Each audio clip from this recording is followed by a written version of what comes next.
నాది అక్రమ అరెస్ట్ న్యాయస్థానంలో తేల్చుకుంటారన్న lawyer Edupuganti Srinivas. Denduluru MLA Chintamaneni Prabhakar versus advocate Edupuganti శ్రీనివాస్ల మధ్య కోల్డ్ వార్ జరుగుతోంది. దెందలూరు నియోజకవర్గంలో అక్రమాలున్నాయని శ్రీనివాస్ ఆరోపణలు చేశారు. ఎమ్మెల్యే చింతమనేని ఆయన మద్దతుదారులపై శ్రీనివాస్ ఘాటు వ్యాఖ్యలు చేయడంతో పార్టీ క్రమశిక్షణ ఉల్లంఘించారంటూ శ్రీనివాస్పై టీడీపీ అధిష్టానం సస్పెన్షన్ వేటు విధించింది. శ్రీనివాస్ తీరు వెనుక వైసీపీ హస్తం ఉందని ఆరోపణలు ఉన్నాయి. చింతమనేని ప్రభాకర్ కుటుంబ సభ్యులపై శ్రీనివాస్ అనుచిత వ్యాఖ్యలు చేశారని ఆదివారం అర్ధరాత్రి శ్రీనివాస్ ఇంటిని చింతమనేని ప్రభాకర్ ముట్టడించారు. ఈ నేపథ్యంలో లాయర్ ఈడ్పుగంటి శ్రీనివాస్ను ఆదివారం తెల్లవారుజామున పోలీసులు అరెస్ట్ చేశారు. అరెస్ట్ చేసిన లాయర్ శ్రీనివాస్ను కోర్టులో ప్రవేశపెట్టకపోవడంతో ఏలూరు నగరంలోని ప్రముఖ లాయర్లు కృష్ణారెడ్డి, రొనాల్డ్ రాజ్ సర్చ్ వారెంట్ను దాఖలు చేయగా కోర్టు 19 గంటలు గడుస్తున్నప్పటికీ కోర్టులో హాజరుపరచకపోవడంతో కోర్టు అడ్వకేట్ కమిషన్ను నియమించింది. అరెస్టు పైన ఉన్నటువంటి ఆధారాలు చూపించాలని పోలీస్ శాఖను ఆదేశించింది. అడ్వకేట్ కమిషన్ రావడంతో స్పందించిన పోలీసులు ఆయన్ను జిల్లా మెజిస్ట్రేట్ ముందు సోమవారం రాత్రి ప్రవేశపెట్టారు. అనంతరం లాయర్ శ్రీనివాస్ మాట్లాడుతూ తనపై అక్రమంగా కేసులు బనాయించాలని న్యాయస్థానం ద్వారానే తేల్చుకుంటారని స్పష్టం చేశారు. ఇదిలా ఉండగా టీడీపీ నేతల రవి 3 టౌన్ పోలీస్ స్టేషన్లో లాయర్ ఈడ్పుగంటి శ్రీనివాస్పై SC/ST కేసు నమోదు చేసినట్లు సమాచారం. నిదర్శనం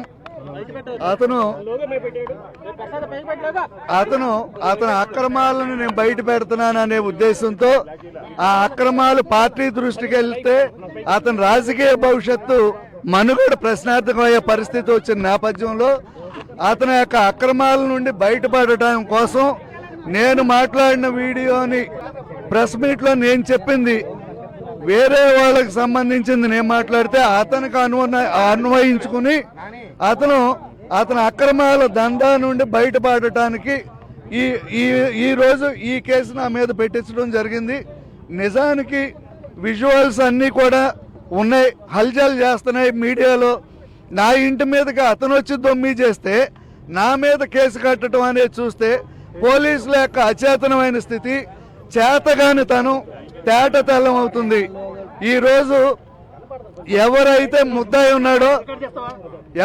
ముద్దాయి ఉన్నాడో ఒక అఫెన్స్ నేరం చేసిన వ్యక్తి ఉన్నాడో ఆ వ్యక్తులకేమో రాజ మర్యాదలతో పంపించి ఎవరైతే ఎఫెక్టెడ్ మేము ఉన్నామో మా మీద కేసు పెట్టి మమ్మల్ని రిమాండ్లో పెట్టే పరిస్థితి ఈరోజు ఇంతకన్నా దురదృష్టకరమైన సంఘటన నాకు తెలిసి ఈ రాష్ట్ర చరిత్రలో లేదని అయితే నేను అనుకుంటున్నా. నేను ఇబ్బంది పడ్డాను, నా వల్ల పోలీసు సాక్షిగా వాళ్ళు ఉండగా నా ఇంటిలోనికి అక్రమంగా ప్రవేశించి నన్ను నా కుటుంబాన్ని అంతం చేయాలనే ఏకైక లక్ష్యంతో ప్రొక్లైనర్లు, డంపర్లు, మారణాయుధాలతో నా ఇంటి మీద దాడి చేస్తే అతన్ని వదిలేసి అతన్ని రాచమర్యాదలతో ఇంటికి పంపించి సిగ్గులు వదిలేసి అతన్ని పలకరించే పరిస్థితులు, అతన్ని ఏదో ఆకాశానికి ఎత్తే పరిస్థితి చేస్తున్నామంటే ప్రజాస్వామ్యం ఎంత దిగజారిపోయిందో ఈ సమాజంలో మనం అర్థం చేసుకోవచ్చు. నేను ఎఫెక్ట్ అయితే నా ఇంటికి వచ్చి నా ఇల్లు పడగొట్టాలని చెప్పి వచ్చిన చింతమనేని పోలీసుల సమక్షంలో జరిగితే నా మీద కేసు కట్టారు. ఇంతకన్నా దుర్మార్గం లేదు. చింతమనేనికి మీ ద్వారా నేను ఒక హెచ్చరిక పాస్ చేస్తున్నా. నేను లోగడే చెప్పా, నా వెంట్రుకు కూడా పీకలేవని. నా ఇంటికి వచ్చి నా ఇంటి మీద పడినా కూడా నా వెంట్రుకు నిజంగా పీకలేకపోయావు. నువ్వు డంపర్లతో వచ్చినా ఒక్క ఇటుక మొక్క పట్టుకెళ్ళలేకపోయావు. ఈ రోజు నుండి చెప్తున్నా చింతమనేని, ఖబర్దార్ చింతమనేని విముక్త దెందులూరు నియోజకవర్గం కోసం నేను పోరాటం చేస్తా. ఈ పోరాటంలో పార్టీలకు అతీతంగా, కుల మతాలకు అతీతంగా ఎవరు కలిసి వచ్చినా కలుపుకుని వెళ్తా. ఈ దెందులూరు నియోజకవర్గం కంసుడి చేతుల్లో చిక్కుపోయిన ద్వారకా నగరం అయింది. ఈ కంస సంహారం రాజకీయ సమాధి కట్టే కార్యక్రమం మీద నేనున్నా. నా ప్రయత్నం కూడా అదే, నేను చేసే పని కూడా అదే.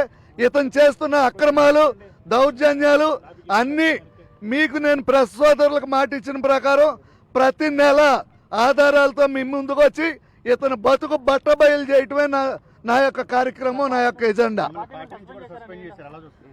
నన్ను పార్టీ నుండి సస్పెండ్ చేసినట్టుగా నేను ఈరోజు చూసా. నేనైతే ఒకటే చెప్తున్నా, నేను న్యాయవాదిని. నేను పార్టీకి పని చేసేది ఉంటుంది తప్ప నేను పార్టీ నుండి నేనేమి ఈ రోజుకు ఒక్క రూపాయి నేను ప్రయోజనం పొందలా. 19-24 మధ్యకాలంలో 1680 కేసుల్లో నేను బెయిల్స్ తీసుకున్నా తెలుగుదేశం పార్టీ తరఫున. అదే తెలుగుదేశం పార్టీకి నేను చేసినంత మూలాన నా మీద కేసు కూడా రిజిస్టర్ అయింది. నేను ఆ కేసు వాయిదాలకు కూడా తిరుగుతున్నా. నేను పట్టాభి గారి కేసులకు కానీ, యువగాళం కేసుల్లో కానీ, చంద్రబాబు గారు అంగళ్ళ కేసులకు కూడా నేను ఒక్కడే అటెండ్ అయ్యా. ఆ రోజు జగన్మోహన్ రెడ్డి గారు, సజ్జల రామకృష్ణారెడ్డి గారి మీద కూడా ఏలూరులో కేసేసి, ప్రైవేట్ కేసేసి కేసు కట్టించిన ఒకే ఒక మగాడిని ఈ రాష్ట్రంలో నేను ఒక్కడే. నేను ఎందుకేసా? నాకు జగన్మోహన్ రెడ్డి గారి మీద, సజ్జల రామకృష్ణారెడ్డి గారి మీద నాకు వ్యక్తిగతమైన వైరం ఏమీ లేదు. ఆ పార్టీ పాలసీ మీద వేసా. ఆ రోజు మీ తరపున పనిచేసిన రోజునేమో మహావీర చక్ర బిరుదం ఇచ్చి లీగల్ సెల్ ఉపాధ్యక్షుడు అన్నారు. ఈరోజు ఇక్కడ జరుగుతున్న అక్రమాలని, దందాలని నేను క్వశ్చన్ చేస్తే ఈరోజు నువ్వు అసలు మా పార్టీకి పనికిరావు అన్నారు. దాని మీద మీరందరూ మీ ద్వారా నేను ఈ సమాజంలోని ప్రజలకు కూడా నేను విజ్ఞప్తి చేస్తున్నా. నేను చేసేది ఏంటంటే, నేను తెలుగుదేశం పార్టీ నుండి ఒక్క రూపాయి నేను తీసుకోవాలా.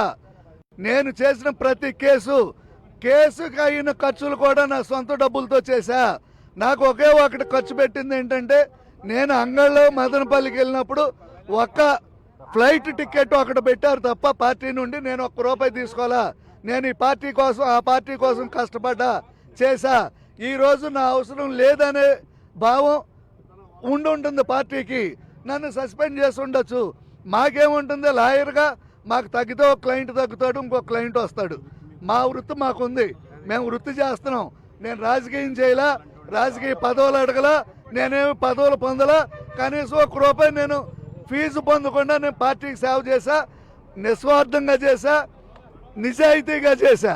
సరే, నా యొక్క నిజాయితీని గుర్తించి కనీసం సస్పెండ్ చేశామని చెప్పే టైంలో అన్నా, ఇదిగో ఇతని వల్ల పార్టీకి మేము ఈ విధంగా సేవ చేయించుకున్నాము అనే కృతజ్ఞత ఏదన్నా చెప్పుంటే నేను సంతోషించేవాడిని. ఆ కృతజ్ఞతా భావం కూడా లేకుండా నన్ను సస్పెండ్ చేసి మాకేముంటుందండి, ఓ మెంబర్షిప్ ఉంది, మెంబర్షిప్ రద్దు అవుతుంది. ఇంకా ఫ్రీ బర్డ్స్. నేను ఇంకా విచ్చలవిడిగా ఈ దెందులూరు ఎమ్మెల్యే దందా బయట పెట్టి ఈడి యొక్క అక్రమార్జన లోగుట్టులన్నీ బయటికి తీసుకొచ్చి ఈ దెందులూరు నియోజకవర్గానికి పట్టిన చీడ పేడ విరగడ చేస్తా.